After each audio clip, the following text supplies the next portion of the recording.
ನಮಸ್ಕಾರ. GTV news ಕನ್ನಡಕ್ಕೆ ಸ್ವಾಗತ. ನಾನು ನಿಮ್ಮ ವೆಂಕಟೇಶ್.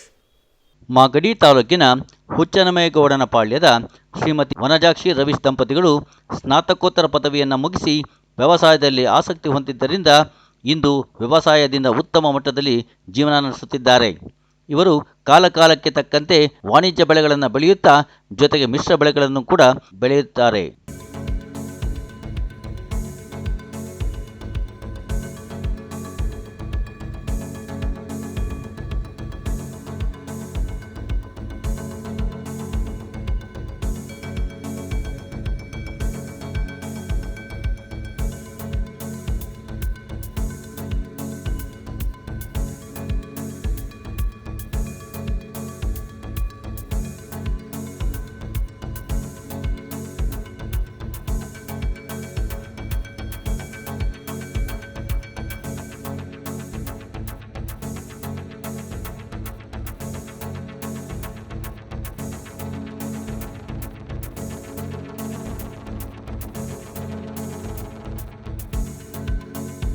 ಮಾನ್ಯರೇ, ಧರ್ಮಪ್ರಭು ಕೆಂಪೇಗೌಡರ ನಾಡಿನ ಹುಚ್ಚನಮೇಗೌಡನ ಪಾಳ್ಯದ ಶ್ರೀಮತಿ ವನಜಾಕ್ಷಮ್ಮ ರವೀಶ್ರವರ ತೋಟದಲ್ಲಿ ನಾವಿದ್ದೇವೆ. ನೋಡಿ, ಇವರಿಬ್ಬರು ಕೂಡ ಸಹೋದರಿ ವನಜಾಕ್ಷಮ್ಮ MA ಇನ್ ಎಕನಾಮಿಕ್ಸ್ ಮಾಡ್ಕೊಂಡಿದ್ದಾರೆ. ಅವ್ರ ಮನೆಯವರು ರವೀಶ್ರವರು MCOM ಮಾಡ್ಕೊಂಡಿದ್ದಾರೆ. ಇವತ್ತು 2 ಅಕ್ಷರ ಕಲಿತ ತಕ್ಷಣ ಭೂಮಿಯನ್ನು ಮರೆತು ಪಟ್ಟಣ ಸೇರ್ತಕ್ಕಂಥ ಸಮಯದಲ್ಲಿ ಮುನಿಯಮ್ಮ ಅವರು ಇದ್ದಾರೆ ನೋಡಿ, ಇವರು ಹಿರೀಕರು. ಅವರೊಂದಿಗೆ ಹೊಲದಲ್ಲಿ ಹೂಗಳನ್ನು ಬೆಳೆದಿದ್ದಾರೆ. ವ್ಯವಸಾಯ ಅಂದರೆ ಮನೆ ಮಕ್ಕಳೆಲ್ಲ ಸಾಯೋ ಅನ್ನೋ ಒಂದು ಪ್ರತೀತಿ ಇತ್ತು. ಆದರೆ ಭೂಮಿ ಪುತ್ರರು ಭೂಮಿಯನ್ನೇ ನಂಬಿರ್ತಕ್ಕಂಥ ವನಜಾಕ್ಷಮ್ಮ ಮತ್ತು ರವೀಶ್ರವರು. ನಮಸ್ಕಾರ ತಾಯಿ. ನಮಸ್ಕಾರ ಸರ್. ಮಗಳೇ, ನೀವು ಸ್ನಾತಕೋತ್ತರ ಪದವಿಯನ್ನು ಮಾಡಿಕೊಂಡು ಭೂಮಿಯನ್ನು ನಂಬಿ ವ್ಯವಸಾಯದಲ್ಲಿ ನಿರತರಾಗಿದ್ದೀರಲ್ಲ, ಏನು ವ್ಯವಸಾಯದಲ್ಲಿ ನಿಮ್ಮನ್ನು ಸೆಳೆದಂಥ ಅಂಶಗಳೇನಮ್ಮ? ನಾವಿಲ್ಲಿ ಆರಾಮಾಗಿ ಅರ್ಧ ಗಂಟೆ ಕೆಲಸ ಮಾಡಿದ್ರೆ 1 ಅವರ್ ಸುಮ್ಮನೆ ರೆಸ್ಟ್ ಮಾಡ್ಬೋದು. ಆಮೇಲೆ ಏನಂದರೆ, ಈಗ ನಮಗಿದೊಂಥರ ಇದೆ, ಜೀವನ ಪೂರ್ತಿ ಬೆಳಗಿಂದ ಸಂಜೆವರೆಗೂ ಮಾಡೋ ಅವಶ್ಯಕತೆ ಇಲ್ಲ. ನಾವು ಮಾಡೋದ್ರ ಜೊತೆಗೆ ನಮ್ಮ ಜೊತೆ ಇನ್ನೊಂದಿಬ್ರನ್ನ ಕೆಲಸಗಾರರನ್ನ ಕರ್ಕೊಳ್ಳೋದ್ರಿಂದ ಅವ್ರ ಜೀವನಕ್ಕೂ ಹೆಲ್ಪ್ ಆಗ್ತಾ ಇದೆಯಲ್ಲ. ಪ್ರತಿದಿನ ಇಬ್ಬರು ಬರ್ತಾರೆ, ಅವರು ನಮ್ಮ ಜೊತೆನೂ ಸೇರ್ತಾರೆ. ಅವ್ರ ಜೊತೆ ನಾವು ಮಾಡೋದ್ರಿಂದ ನಮ್ಗೆ ಆದಾಯನೂ ಬರ್ತಿದೆ, ನಮ್ಮ ಆದಾಯದ ಜೊತೆ ಅವರ ಒಂದು ಜೀವನನೂ ನಡೀತಾ ಇದೆಯೇ. ಹಾಗಾಗಿ ನಮ್ಗೇನಿದು ತುಂಬಾ ಕಷ್ಟ ಮಾಡ್ತಿರೋದ್ರಿಂದ ಕಷ್ಟ ಆಗ್ತಿದೆ ಅಂತ ಏನು ಯಾವತ್ತೂ ಅನ್ಸೇ ಇಲ್ಲ. ಹೂವು ಬೆಳೆಯೋದ್ರಿಂದ ಯಾವತ್ತೂ ಆದಾಯ ಕಮ್ಮಿ ಬರ್ತದೆ, ಇದರಿಂದ ಲಾಸು ಅನ್ನೋದು ಇಲ್ವೇ ಇಲ್ಲ. ಕರೆಕ್ಟಾಗಿ ಮಾಡಿದ್ರೆ ಆದಾಯ ಬಂದೇ ಬರುತ್ತೆ. ಅಂದರೆ ನಾವು ಅದನ್ನು ಮನ್ಸಿಟ್ಟು ಮಾಡಬೇಕು. ಹಾಕಿದ್ದೀವಿ, ಹಾಕ್ಬಿಟ್ಟು ನಾವು ಹೋಗಿ ಪಟ್ಟಣಕ್ಕೆ ಒಂದು ಕೆಲಸಕ್ಕೆ ಹೋಗ್ಬಿಡೋದು, ಇಲ್ಲಿ ನಮ್ಮ ತಂದೆ ತಾಯಿ ನೋಡ್ಕೊ ಅಂತ ಹೇಳ್ಬಿಟ್ಟು ಹೋಗೋದು, ಅವ್ರ ಕೈಲಿ ಮಾಡೋಕ್ಕಾಗಲ್ಲ, ಅದು ಇಳುವರಿ ಬರಲಿಲ್ಲ, ಲಾಸ್ ಆಯಿತು, ಅವೆಲ್ಲ ಯಾಕೆ? ನೀರಾವರಿ ಇರುವಾಗ ನಾವು ಭೂಮಿಲೇ ಬೆಳಿಬೋದಲ್ಲ, ಇಲ್ಲಿ ಬಿಟ್ಟು ಅಲ್ಲಿ ಹೋಗಿ ಮಾಡೋ ಅವಶ್ಯಕತೆ ಇಲ್ಲ ಅಂದ್ಬಿಟ್ಟು ನಾವು ಇಲ್ಲೇ ಮಾಡೋಕ್ಕೆ, ಖುಷಿಯಿಂದನೇ ಮಾಡೋಕ್ಕೆ ಇಷ್ಟಪಟ್ಟು ಮಾಡ್ತಾ ಇದ್ದೀವಿ. ಸೊ ಭೂಮಿಯನ್ನು ಹೊಂದಿರತಕ್ಕಂಥ ಕೃಷಿಕರು ಮತ್ತೊಂದು ಕಡೆ ಹೋಗಿ ಸೇವಕರಂತೆ ಕೆಲಸ ಮಾಡೋದ್ರ ಬದಲು ಸ್ವಾಭಿಮಾನಿಯಾದಂಥ ವನಜಾಕ್ಷಮ್ಮ ರವೀಶ್ರವ್ರು ಹೇಳೋದೇನೆಂದರೆ, ಮನೆಯವರೇ ಭೂಮಿಯನ್ನು ನಂಬಿ ಕೆಲಸ ಮಾಡಬೇಕು, ಶ್ರದ್ಧಾಭಕ್ತಿಯಿಂದ ಕೆಲಸ ಕಾರ್ಯಗಳನ್ನು ಮಾಡಿದರೆ ವ್ಯವಸಾಯದಲ್ಲೂ ಕೂಡ ನಾವು ದೃಢವಾದಂಥ ಲಾಭವನ್ನು ಗಳಿಸ್ಬೋದು, ಮತ್ತೊಬ್ಬರಿಗೂ ಕೂಡ ಉದ್ಯೋಗಕ್ಕೆ ಅವಕಾಶ ಮಾಡಿಕೊಡ್ಬೋದು ಅಂತ ಹೇಳಿದ್ದಾರೆ. ಮಗಳೇ, ಎಷ್ಟು ಎಕರೆಗೆ ಹಾಕಿದಿರಿ? ನಾವೀಗ ಇದೊಂದು 10 ಗುಂಟೆಗೆ ಹಾಕಿದೀವಿ. ಬೇರೆ ಅಂದ್ರೆ ನಾವು ಈಗ ಸೀಸನ್ ವೈಸ್ ಹಾಕಂತೀವಿ. ಈಗ ಆಗಸ್ಟ್ ತಿಂಗಳಲ್ಲಿ 1 ಬ್ಯಾಚ್ ಇದೆ, ನೆಕ್ಸ್ಟ್ ಸೆಪ್ಟೆಂಬರ್ ತಿಂಗಳು 1 ಬ್ಯಾಚ್, ಆತರ. ಈಗ ನೆಕ್ಸ್ಟ್ ಹಬ್ಬ ದಸರಾ ಹಬ್ಬಕ್ಕೆ 1 ಬ್ಯಾಚ್ ಬರುತ್ತೆ, ಅದಾದ್ಮೇಲೆ ದೀಪಾವಳಿಗೆ ಬರುತ್ತೆ. ಹಂಗೆ ಬ್ಯಾಚ್ ವೈಸ್ ಹಾಕೊಂಡಿದೀವಿ. ಎಲ್ಲ ಒಂದು 10 ಗುಂಟೆ 20 ಗುಂಟೆ ಒಂದು ಅರ್ಧ ಎಕರೆ ಹಾಕೊಂತ ಹೋಗ್ತಿವಿ. ಹೂವು ಒಂದೇ ಅಂತಲ್ಲ, ತರಕಾರಿನೂ ಬೆಳಿಬೇಕಲ್ವಾ. ನಾವ್ ಈ ಸೀಸನ್ಗೆ ಇಷ್ಟು ಬೆಳೆ ಹಾಕೊಂಡಿದೀವಿ. ಹಬ್ಬ ಹರಿದಿನಗಳಿಗೆ ಸಂಬಂಧಪಟ್ಟಂತೆ ಬೆಳೀತಾರಂತೆ ಹೂವು ಹಣ್ಣು ತರಕಾರಿಯನ್ನ. ಮಗಳೇ, ನೀವು ಕೃಷಿ ವಿಜ್ಞಾನ ಕೇಂದ್ರಕ್ಕೆ ಹೋಗಿದ್ವಿ ಅಂದ್ರಿ, ಏನ್ ಕಾರಣ? ಕೃಷಿ ವಿಜ್ಞಾನ ಕೇಂದ್ರಕ್ಕೆ ಅಂದ್ರೆ ನಾವು ಹೋಗ್ತಾ ಇರ್ತೀವಿ, ಟ್ರೈನಿಂಗ್ ತಗೊಳಕ್ ಹೋಗ್ತೀವಿ. ಈಗ ತೆಂಗಿನ ಮರ ಹತ್ತೋ ಟ್ರೈನಿಂಗ್ ಇತ್ತು, ಹೋಗಿದ್ವಿ, ಮಿಷಿನ್ ಕೊಟ್ರು. ಜೇನ್ಪೇಟ್ಗೆ ಟ್ರೈನಿಂಗ್ ಹೋಗಿದ್ವಿ, ಜೇನ್ಪೇಟ್ಗೆ ಕೊಟ್ರು. ಹಂಗೆ ಅವರು ನಮ್ಮನ್ನ ಏನಂದ್ರೆ ಒಂದು ಮೋಟಿವೇಶನ್ ಆಗಿ ಈಗ ತಾಲೂಕು ಮಟ್ಟದ ಲೆವೆಲ್ಗೆ ಸೆಲೆಕ್ಟ್ ಮಾಡಿದ್ರು. ಅಲ್ಲಿ 3 years ಹಿಂದೆ ಒಂದು ಪ್ರೋತ್ಸಾಹಧನ ಥರ ಕೊಟ್ಟು ನಮಗೆ ಸನ್ಮಾನ ಮಾಡಿದ್ರು. ಪ್ರತಿಯೊಂದು ಏನೋ ಒಂದು ಕೃಷಿದು ಅಂತ ಸನ್ಮಾನ ಇತ್ತು, ಒಂದು ಕಾರ್ಯಕ್ರಮ ಇದೆ ಅಂದರೆ ನಮ್ಮನ್ನು ಯೂತ್ಸ್ ಅಂತ ಪರಿಗಣಿಸದೆ ಚೆನ್ನಾಗಿ ಮಾಡ್ತಾರೆ ಕೃಷಿ ಅಂತ ಕರೀತಾರೆ. ಏಜ್ ಆಗಿರೋರನ್ನ ಮಾತ್ರ ಕರಿಬೇಕು ಅನ್ನೋದಿತ್ತು. ನಾನು ಅದೇ ಥರ ಕರೀತಾರೆ ಅನ್ಕೊಂಡಿದ್ದೆ. ಆ ಥರ ಏನಿಲ್ಲ, ಯಾರೇ ಏನೇನು ಬೆಳೀತಾ ಇದಾರ ಅವ್ರಿಗೆ ಮೋಟಿವೇಶನ್ ಮಾಡ್ಬೇಕು. ಅವ್ರು ಕೊಡೋದ್ರಿಂದ ನಾವೇನು ಇದಾಗ್ತೀವಿ ಅಂತಲ್ಲ, ನಮಗೊಂದು ಪ್ರೇರೇಪಣೆ ಮಾಡೋದ್ರಿಂದ ಅನುಕೂಲ. ನಾವು ಒಂಥರ ಹೋಗ್ತಾ ಇರ್ತೀವಿ ಬರ್ತಾ ಇರ್ತೀವಿ. ಇವಾಗ ಜಿಲ್ಲಾ ಮಟ್ಟಕ್ಕೆ ಸೆಲೆಕ್ಟ್ ಮಾಡಬೇಕು ಅಂತ ಮಾಡಿದ್ರು, ನೆನ್ನೆನೂ ಹೋಗಿದ್ವಿ ಬಂದ್ವಿ. ಈಗ ಅಲ್ಲಿ ಇಲ್ಲಿ ಕೃಷಿ ಸಂತೆಗಳು ಮಾಡ್ತಿರ್ತಾರೆ, ಅಲ್ಲೂ ಮಾರಾಟ ಮಾಡಕ್ ಹೋಗ್ತೀವಿ. ಅದೇ ಮಾರಾಟ ಎಲ್ಲೆಲ್ಲಿ ಮಾಡ್ತೀರಾ ನೀವು ಇದನ್ನ? ಇದನ್ನ ಇವೆಲ್ಲ ಕೀಳ್ತಾ ಇದ್ರಲ್ಲ, ಕಿತ್ತು ಯಾವ ಇದಕ್ಕೆ ಎಲ್ಲಿ ಮಾರ್ತೀರಾ? ನಾವು ಓನ್ ಆಗಿ ಮಾಡ್ತೀವಿ, ನಮ್ದೇ ಸ್ವಂತ ಅಂಗಡಿ ಸಿಟಿಲಿ, ಬೆಂಗಳೂರಲ್ಲಿ. ಇಲ್ಲಿ ಮಾಗಡಿಯಲ್ಲಿ ನಾವು ಮಾಗಡಿಲಿ ಮಧ್ಯವರ್ತಿಗಳ ಹತ್ರ ಎಲ್ಲ ಕೊಟ್ಟಿ ಮಾರ್ಸೋದು. ಓನ್ ಆಗಿ ನಾವೇ ಬೆಳಿತೀವಿ, ಬಸ್ಗೆ ಹಾಕ್ತಿವಿ, ಅಲ್ಲಿ ಅಮ್ಮ ಮಾರ್ತಾರೆ, ನಮ್ದೇ ಓನ್ ದುಡ್ಡು. ಇಷ್ಟೇ ಖರ್ಚು ಮಾಡಿದ್ರೆ ಇಷ್ಟೇ ಲಾಭ ಬರ್ತದೆ ಅಂತ ನಮ್ಗೆ ಗೊತ್ತು. ಏನಿದೆ ರೇಟ್ ಏನಿದೆ ಇವತ್ತಿನ ಇದಕ್ಕೆ? ಇವಾಗ ಹಬ್ಬ ಸೀಸನ್ ಅಲ್ವಾ, 300 ರೂಪಾಯಿ kg ಇದೆ. ಸರಿ, ನಿಮಗೆ ಇಷ್ಟು ಬೆಳೆದಿದ್ರಲ್ಲ, ಎಷ್ಟು ಕೆಜಿ ಬರ್ಬೋದು? ಈಗ ಇಷ್ಟು ಬೆಳೆ ನಾವೀಗ 2000 ಗಿಡ ಹಾಕಿದ್ದೀವಿ ಅಂದ್ರೆ ಇಷ್ಟು ಅಲ್ಲೇ 100 kg 200 kg ಕುಯ್ದಿದ್ದೀವಿ. ಈ ಹಬ್ಬಕ್ಕೆ ಅಂದ್ಬಿಟ್ಟು 800 kg ಹೂ ಇದೆ. ಸೊ ಭೂಮಿಯನ್ನೇ ನಂಬಿ ಶ್ರದ್ಧಾ ಭಕ್ತಿಯಿಂದ ಕೆಲಸ ಮಾಡಿದರೆ ದಳ್ಳಾಳಿಗಳನ್ನೇ ನಂಬಿ ನಾವು ಮೋಸ ಹೋಗೋ ಬದಲು ನಾವೇ ಬೆಳೆದು ರೈತರೇ ನೇರ ಮಾರುಕಟ್ಟೆ ಮಾಡೋದ್ರಿಂದ ಲಾಭವನ್ನು ಗಳಿಸ್ಬೋದು ಅಂದಿದ್ದಾರೆ. ಮತ್ತು ಸಹೋದರಿ ವನಜಾಕ್ಷಮ್ಮ ರವೀಶ್ರವರು ಜೇನು ಕೃಷಿಯನ್ನು ಮಾಡ್ತೀವಿ ಅಂದಿದ್ದಾರೆ.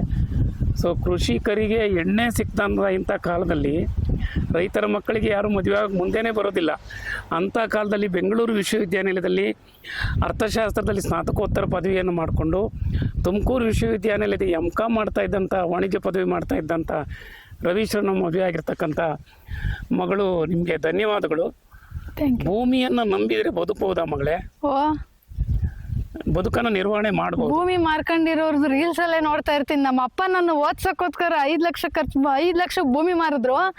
ಇವತ್ತು ನಾನು 5 ಲಕ್ಷ ಸಂಬಳ ತಗೋತಾ ಇಲ್ಲ, ಈ ಕಡೆ ಸಂಬಳನೂ ಇಲ್ಲ ಭೂಮಿನೂ ಇಲ್ಲ ಅಂತ ರೀಲ್ಸ್ ಅಲ್ಲೇ ನೋಡಿದ್ದೀನಿ. ಅದೆಲ್ಲ ನಿಜಾನೇ ಮಾಡ್ತಾರಲ್ವಾ ರೈತರಿಗೆ? ಯುವ ರೈತರಿಗೆ ಏನ್ ಹೇಳ್ತೀವ? ಯುವ ರೈತರಿಗೆ ಜಮೀನ್ ಇದ್ರೆ ಜಮೀನಲ್ಲೇ ಮಾಡಿ, ನೀವು ಹೂವನೇ ಬೆಳಿಬೇಕು. ಬೇರೆ ಇದೆಯಲ್ಲ, ಈಗ ನಮ್ಮ ಫ್ರೆಂಡ್ ಇನ್ನೊಬ್ರು ಇದ್ದಾರೆ ಪ್ರಸನ್ನ ಅಂತ, ಅವ್ರೀಗ ಹೂವು ತರಕಾರಿ ಯಾವ್ಯಾವು ಬೆಳೆಯಲ್ಲ. ಅವರು ನೀಮ್ ಕ್ಯಾಂಡಿ ಸೋಲಾರ್ ಸಿಸ್ಟಮ್ ಎಲ್ಲ ಮಾಡ್ಕೊಂಡು ಮನೇಲೆ ಓನ್ ಆಗಿ ಅವರೇ ಮನೆಯವರೆಲ್ಲ ಸೇರ್ಕೊಂಡು ನೀಮ್ ಕ್ಯಾಂಡಿ ಮಾಡ್ತಾರೆ. ಜೇನು ಕೃಷಿ 16 ಪೆಟ್ಟಿಗೆ ಮಡಿಕೊಂಡು, ಆಮೇಲೆ ಶಂಕು ಪುಷ್ಪ ಬೆಳೆದು ಅವನ್ನ ಒಣಗಿಸಿ ಪ್ಯಾಕ್ ಮಾಡಿ ಕೃಷಿ ವಿಜ್ಞಾನ ಕೇಂದ್ರಕ್ಕೆ ಮಾರ್ತಾನೆ. ಆ ಥರನೂ ಇದೆ. ಈಗ ನಮ್ಮ ಹತ್ರ ನೋಡಿ ಕಲಿಬೇಕು ಅಂತಲ್ಲ, ಈಗ ಆ ಥರ ಮಾಡೋ ಸಿಸ್ಟಮು ಅದೇ. ಆಮೇಲೆ ಇದು ಏನು ರೇಷ್ಮೆ ಮಾಡ್ಬೋದು, ಹೈನುಗಾರಿಕೆ ಮಾಡ್ಬೋದು, ಎಲ್ಲ ಥರ ಅದಲ್ಲ. ಇರೋದನ್ನು ಉಪಯೋಗಿಸ್ಕೊಳ್ಳಲ್ಲ. ನಾನು ಓದಿದ್ದೀನಿ, ನಾನು ಕೆಲಸಕ್ಕೆ ಹೋಗ್ಬೇಕು ಅಂತ ಹೋಗ್ತಾರೆ, ಹೋಗ್ಲಿ. ಸೊ ಓದಿಗೂ ಉದ್ಯೋಗಕ್ಕೂ ಸಂಬಂಧ, ವಿದ್ಯೆಗೂ ಉದ್ಯೋಗಕ್ಕೂ ಸಂಬಂಧ ಇಲ್ಲ. ಉದ್ಯೋಗ ಉದರ ಪೋಷಣೆ, ವಿದ್ಯೆ ಅನ್ನೋದು ಬದುಕನ್ನು ಕಟ್ಕೊಳ್ಳೋದು. ಈಗ ಅಂತಾರೆ ಒಟ್ಟಾರೆ ಕೃಷಿಯನ್ನು ನಂಬಿ ಬದುಕಬಹುದು ಅಂತೀರಾ? ಮತ್ತೆ ಈ ಬಾರಿ ಮಳೆ ಇಲ್ಲ ಮಗಳೇ, ಎಲ್ಲ ಬೆಳೆ ವಿಮೆ ಮಾಡಿಸಿ ಅಂತ ಹೇಳ್ತಿದ್ದಾರೆ. ನೀವು ಮಾಡಿಸಿದಿರಾ? ಹೌದು, ಮಾಡಿಸಿದ್ವಿ. ಬೆಳೆ ವಿಮೆ ಮಾಡಿಸಿದಿರಿ. ಒಟ್ಟಾರೆ ಸ್ವಂತ ಭೂಮಿ ಇದ್ದು, ಆಮೇಲೆ ನೀರು ಇದ್ರೆ ನಿಧಿ ಇದ್ದಂತೆ, ಎತ್ತು ಇದ್ರೆ ಎದೆ ಇದ್ದಂತೆ ಅಂತ ರೈತರು. ನೀರಿರ್ಬೇಕು. ನಿಮಗೆ ಯಾವ ನೀರಿನ ವ್ಯವಸ್ಥೆ ಇದೆ? ನಮ್ಗೆ ಹನಿ ನೀರಾವರಿ, ತುಂತುರು ನೀರಾವರಿ ಎಲ್ಲ ಬಳಸ್ಕೊಂಡಿದ್ದೀವಿ. ಎಲ್ಲ ಬಳಸ್ಕೊಂಡಿದ್ದೀರಾ? ಬೋರ್ ಇದೆ? ಹೌದು. ಬೋರಲ್ಲಿ ನೀರು ಸಾಕಷ್ಟು ಇದೆ? ಹೌದು. ಕೊಳವೆ ಬಾವಿಯನ್ನು ಬಳಸ್ಕೊಂಡು ನೀವು ಈ ಥರ ವಾಣಿಜ್ಯ ಬೆಳೆಗಳನ್ನು ಬೆಳೆಯೋ ಪ್ರಯತ್ನ ಮಾಡಿದ್ರಿ. ಮಗಳಿಗೆ ಯಾರಾದ್ರೂ ಇಲಾಖೆಯಿಂದ ಕೃಷಿ, ತೋಟಗಾರಿಕೆ, ರೇಷ್ಮೆ, ಅರಣ್ಯ ಇವ್ರು ಯಾರಾದ್ರೂ ನಿಮ್ಮ ಹೊಲಕ್ಕೆ ಭೇಟಿ ಕೊಟ್ಟಿದ್ದಾರಮ್ಮ? ಹೌದು. ಏನಾದ್ರು ಸಜೆಷನ್ ಕೊಟ್ಟಿದಾರ? ಅಂದ್ರೆ ಏನಿದ್ರೆ ನಾವೀಗ ಬೆಳೀತಾ ಇದ್ರೆ ಸರ್ಕಾರದಿಂದ ಬರುವಂತದ್ದು ಮೇವುಗಳು, ಔಷಧಿ ಅವೆಲ್ಲ ಸಬ್ಸಿಡಿಯಿಂದ ಕೊಡಿಸ್ತಾರೆ, ಭೇಟಿ ನೀಡಿ.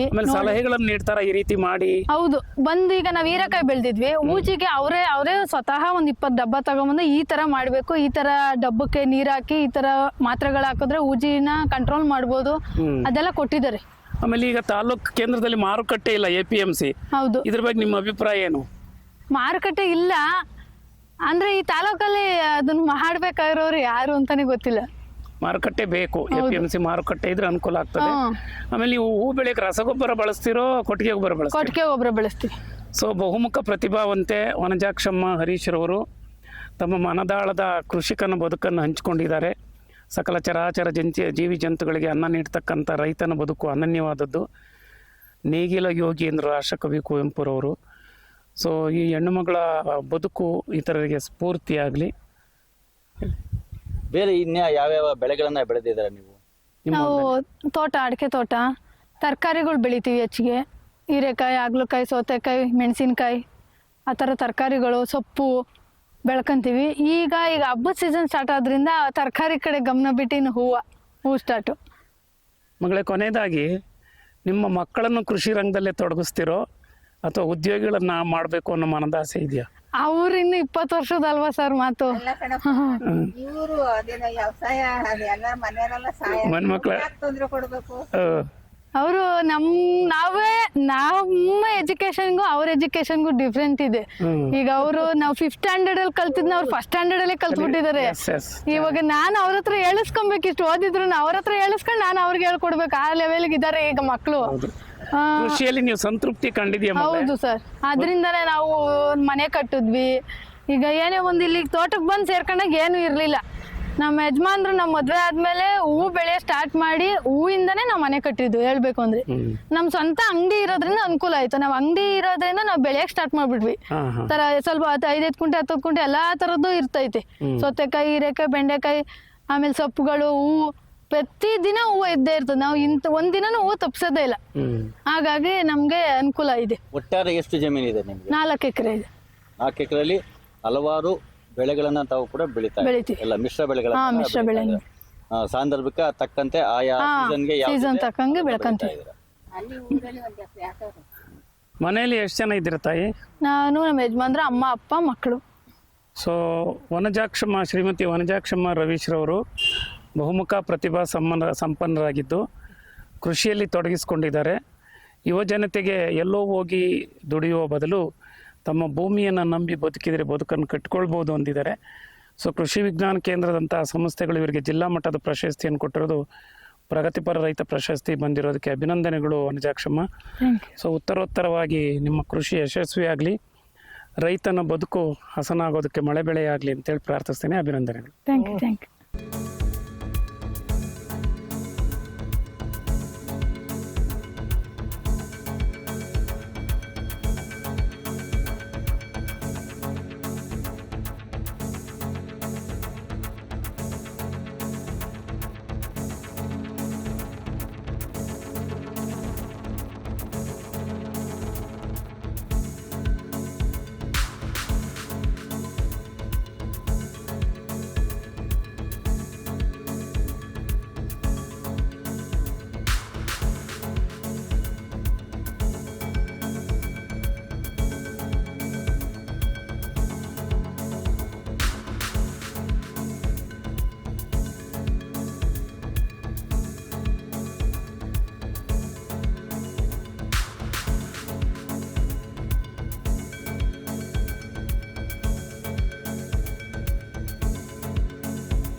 ಇದು ಇವತ್ತಿನ ಮಾಗಡಿಯ ಸುದ್ದಿ ಸಮಾಚಾರ.